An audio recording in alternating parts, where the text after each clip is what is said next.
Yo, what's going on, everybody? Welcome back to the channel. I hope everyone's doing well, and welcome to day 101 of reading 101 essays that will change the way you think.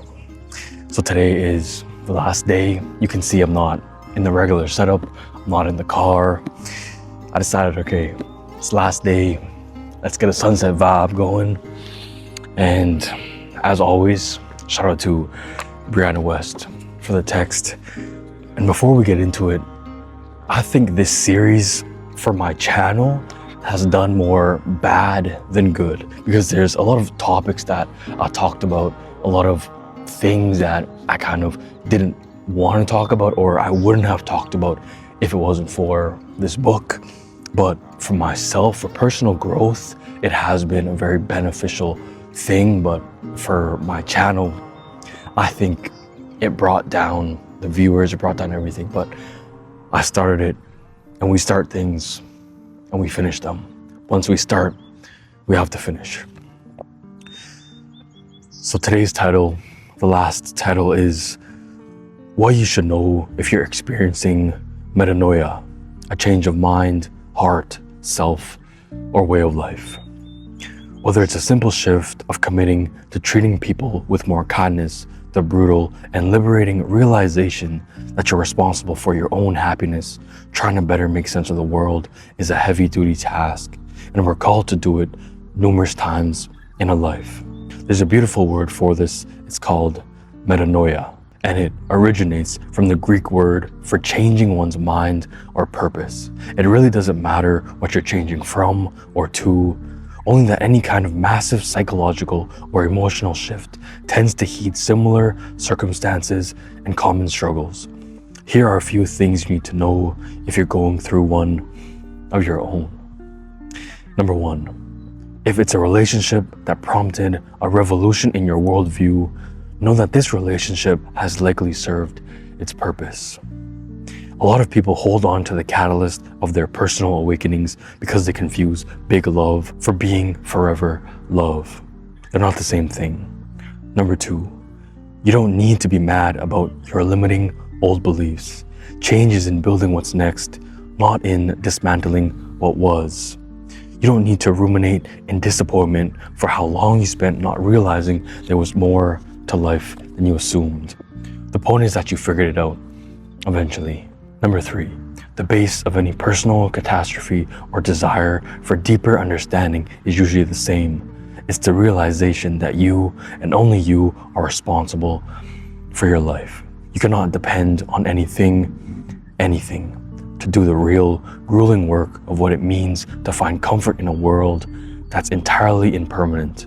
No job, no amount of money, no relationship, no accomplishment can supplement that for you. It's a piece you must come to first.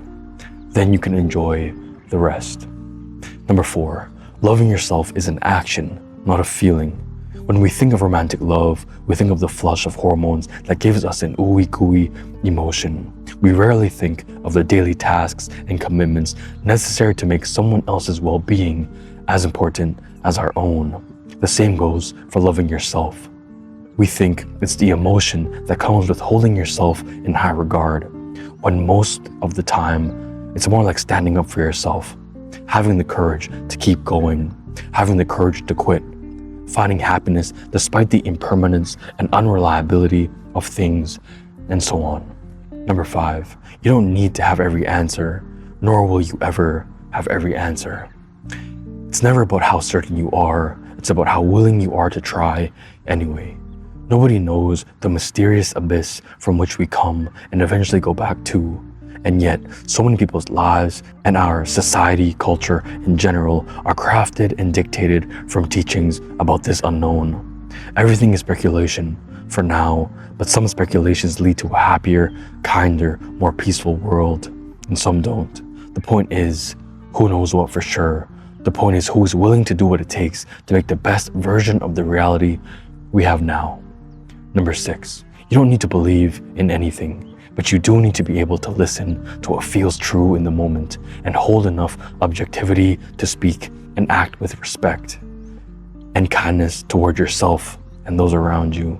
And if you're instructed or pressured to believe in anything that doesn't resonate with you at basically every cell of your being, know that it is your internal guidance system saying, not quite. Number 7, this is the last one. Your struggles will be what makes you what you are. Discomfort is the pressure usually required to make us act in a way that we wouldn't otherwise. This, on the surface, feels scary because it is unknown. But the most difficult moments of your life will be the catalyst of your becoming. The challenges you will grow into someone you never imagined you could. The bad things in your life will be the necessary leeways into things better than you can imagine. You will be grateful things didn't turn out the way you wanted. You will be grateful for what you struggle with once you get to the other side. So that has been 101 essays that will change the way you think. And I'm a little bit disappointed that I missed 3 days in this series because I went away for 3 days. I didn't have service, so I couldn't post. Well, I did have like really spotty service. I tried to upload. It wasn't moving. I tried everything I could. I had videos lined up on my laptop, but where I was at, the service just, I couldn't get it done.